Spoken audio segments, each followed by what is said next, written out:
morning students, welcome to Political Science class 7.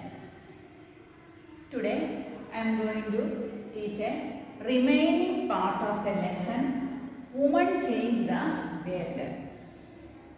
Okay. Now we are going to discuss the following topics: Rokeya Sakhawat Hussain, Schooling and Education Today, Women's Movement and Campaigning. Okay. നമ്മൾ റോക്കിയ സഖാവത്ത് ഹുസൈനാണ് നമ്മൾ ആദ്യമായിട്ട് പഠിക്കാൻ പോകുന്നത്. റോക്കിയ എന്ന് പറഞ്ഞാൽ സ്ത്രീ വിദ്യാഭ്യാസത്തിന് വേണ്ടി പോരാടിയ ഒരു വുമണാണ് റോക്കിയ സഖാവത്ത്. അപ്പോൾ റോക്കിയയെ കുറിച്ച് നമുക്ക് കൂടുതലായിട്ടും പഠിക്കാം. Okay. Rokeya Sakhawat Hussain. Rokeya Sakhawat Hussain was born into a rich family who owned a lot of land. Though she knew how to read and write Urdu, she was stopped from learning Bangla and English.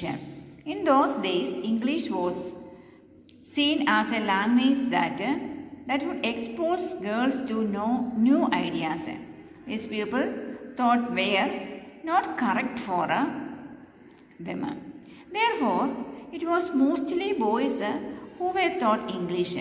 Rokeya learned to read and write Bangla and English with the support of her elder brother and an elder sister. She went on becoming a writer. She wrote a remarkable story titled Sultana Dream in 1905. Okay, അപ്പോൾ റോക്കിയ സഖാവത്ത് ഹുസൈൻ എന്ന് പറയുന്ന ആ പെൺകുട്ടി അവരെന്താണ് ചെയ്തത്? സ്ത്രീ വിദ്യാഭ്യാസത്തിന് വേണ്ടി പ്രവർത്തിച്ച ഒരു വ്യക്തിയാണ്. അവർക്ക് ഉറുദു വായിക്കാനും എഴുതാനും അവൾക്ക് അറിയാമായിരുന്നെങ്കിലും ബംഗ്ലായും ഇംഗ്ലീഷും പഠിക്കുന്നതിൽ നിന്നും അവളെ തടഞ്ഞു. അക്കാലത്ത് ആൺകുട്ടികളെ മാത്രമേ ഇംഗ്ലീഷ് പഠിപ്പിച്ചിരുന്നുള്ളൂ. എന്നിരുന്നാലും ബംഗ്ലായും ഇംഗ്ലീഷും വായിക്കുവാനും എഴുതാനും അവൾ പഠിച്ചു. അപ്പം ആരുടെ സഹായത്തോടെയാണ്?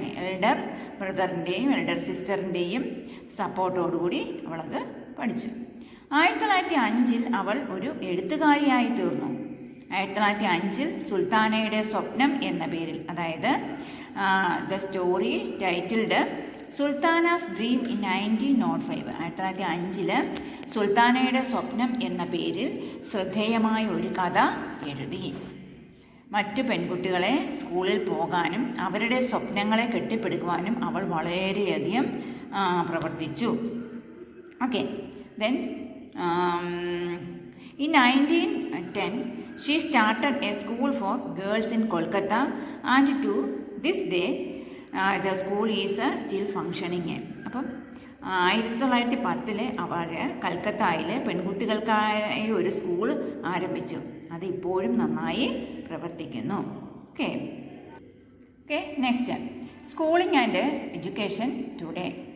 Today both boys and girls attend school in large numbers. അപ്പം ഇന്ന് ആൺകുട്ടികളും പെൺകുട്ടികളും ധാരാളം സ്കൂളിലേക്ക് പോകുന്നുണ്ട്. And as we will see, there still remain differences between the education of boys and girls. India has a census every 10 years, which counts the whole population of the country. It also gathers detailed information about the people living in India, their age, schooling, what work they do, and so on. അപ്പം എന്നിട്ടും ആൺകുട്ടികളും പെൺകുട്ടികളുടെയും വിദ്യാഭ്യാസത്തിൽ ചില വ്യത്യാസങ്ങളൊക്കെ ഉണ്ട്, അല്ലേ? കാണിക്കുന്നുണ്ട്. ഓരോ 10 വർഷത്തിലുമാണ് ഇന്ത്യയിൽ സെൻസസ് എടുക്കുന്നത്. India has A census every 10 years. അപ്പോൾ ഇത് രാജ്യത്തെ മൊത്തം ജനസംഖ്യയെ കണക്കാക്കുന്നതാണ്, അല്ലേ? ഹോൾ പോപ്പുലേഷൻ ഓഫ് ദ കൺട്രിയാണ് അത് ചെയ്യുന്നത്. ഇന്ത്യയിൽ താമസിക്കുന്ന ആളുകളെക്കുറിച്ചുള്ള വിശദമായ വിവരങ്ങളും ഇവർ ശേഖരിക്കുന്നു. അവരുടെ പ്രായം, അവരുടെ വിദ്യാഭ്യാസം, അവർ ചെയ്യുന്ന ജോലി തുടങ്ങിയവയൊക്കെ അതിനകത്ത് രേഖപ്പെടുത്തുന്നു. Okay. Then we use this information to measure many things like the number of literate people and the ratio of men and women. ഇതനുസരിച്ചാണ് മെന്നിൻ്റെയും വുമണിൻ്റെയും റേഷ്യോ ഒക്കെ തീരുമാനിക്കുന്നത്. ഓക്കെ, സെൻസസ് എടുക്കുന്നതിനനുസരിച്ച്. ഓക്കെ, ഇനി എന്താണെന്ന് നോക്കി. Dalit and Adivasi backgrounds are less likely to remain in school. The 2001 census also found that Muslim girls are less likely than Dalit and Adivasi girls to complete primary school. അപ്പം ദളിത് ആദിവാസികളും മുസ്ലിം സമുദായത്തിൽ നിന്നുള്ള കുട്ടികളും school വിടുന്നതിന് ധാരാളം കാരണങ്ങളുണ്ട് അല്ലേ. അപ്പോൾ ഓക്കെ നോക്കിയേ, ധാരാളം ഈ SC/ST കുട്ടികളും ചെറുപ്രായത്തിൽ തന്നെ സ്കൂള് വിട്ടു പോകുന്നുണ്ട്. SC/ST ഗേൾസൊക്കെ ചെറുപ്രായത്തിൽ തന്നെ സ്കൂളിൽ നിന്ന് വിട്ടുപോകുന്നുണ്ട്. അവർ പ്രൈമറി വിദ്യാഭ്യാസം പോലും പൂർത്തിയാക്കാനായിട്ട് സാധിക്കുന്നില്ല. എന്നാൽ പ്രൈമറി സ്കൂൾ പൂർത്തിയാക്കാൻ ദളിത് പെൺകുട്ടികളെക്കാൾ മുസ്ലിം പെൺകുട്ടികൾ കുറവാണ് അല്ലേ. 2014 സെൻസസ് എടുത്ത് നോക്കിയാൽ മുസ്ലിം പെൺകുട്ടികൾ കുറവാണെന്ന് മനസ്സിലാക്കുവാനായിട്ട് സാധിക്കും. There are several reasons why children from Dalit, Adivasi and Muslim communities leave school. അപ്പം നിരവധി കാരണങ്ങളുണ്ട്. അവർ ദളിതും ആദിവാസി മുസ്ലിം കുട്ടികളുമൊക്കെ സ്കൂളിൽ പോകാതിരിക്കുന്നതിനുള്ള കാരണങ്ങൾ നിരവധിയുണ്ട്. Okay, especially in rural areas, poor areas, there may not even be proper schools near teachers who teach on a regular basis. ഇപ്പം എന്താണ്, ഈ ഗ്രാമീണ പ്രദേശങ്ങളിലും ദരിദ്ര പ്രദേശങ്ങളിലൊക്കെ എന്താണ്, ശരിയായ സ്കൂളുകളോ അധ്യാപകരോ അവിടെ ഉണ്ടായിരുന്നില്ല അല്ലേ. Okay, in people's homes and there is no transport like buses and vans. Parents may not be willing to send their girls to school. അപ്പോൾ പിന്നെ അതല്ലാതെ സ്കൂളുകൾ പലപ്പോഴും അവരുടെ വീടുകളിൽ നിന്നും പലപ്പോഴും വളരെ അകലെയാണ് അല്ലേ ഉള്ളത്. അപ്പം പെൺകുട്ടികളാണെങ്കിലോ വാനുകളിലും ബസ്സുകളിലും ഒന്നും കയറി പോകാനുള്ള സൗകര്യം അവർക്ക് അവിടെ ഇല്ല. അതുപോലെ തന്നെ ഗതാഗത സൗകര്യങ്ങളൊന്നും അവിടെ ഇല്ല. അതിനാലാണ് പെൺകുട്ടികളെ സ്കൂളിലോട്ട് അയക്കാനായിട്ട് മാതാപിതാക്കൾ തയ്യാറാകാത്തത്. Okay, many families are too poor and unable to bear the cost of educating all their children. Boys may get preference in this situation.